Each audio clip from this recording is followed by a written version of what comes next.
All right, Mike, this is going to be quick. To explain this equation you asked me to explain, I'm going to start with this equation, which is yaw rate equals the tire angle times vehicle speed divided by the wheelbase plus your understeer gradient times vehicle speed squared. And the reason I'm going to do that is we are then going to look at these nicely colored thick solid lines that you can't tell what's on there. So if you increase vehicle speed as you go around a steady corner, right, you're going around a corner, your yaw rate has to you have to spin at a specific rate to make that, to navigate that course.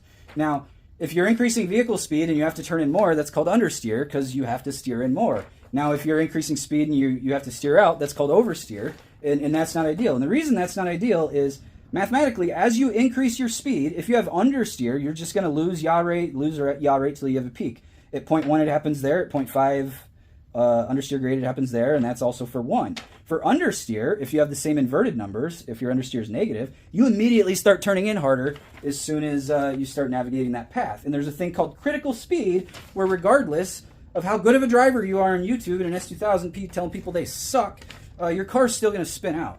It's math, man. It's math.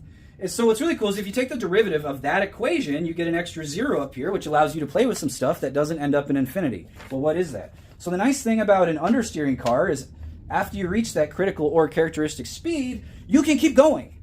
And so the reason you can, or whatever, so if you solve for 0 on the top of this equation and basically say, hey, when is my yaw rate times vehicle speed equal to the wheelbase, and then you end up with square root of your wheelbase over your understeer gradient, is these intersections. So at 1, it's down here, at 0.5, it's up here, and 0.1, it's up here. Now your critical speeds for your spin out happen at the exact same place. Now that kind of makes sense, where you've got an idea of how you spin versus vehicle speed, we'll look at how your understeer changes versus spin.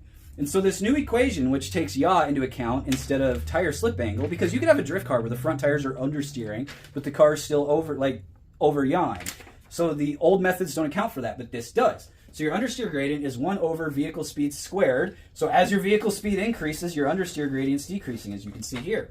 And then this inside factor here, this is basically your R prime times U. This is saying, hey, this is the rate you should have as you follow a defined path.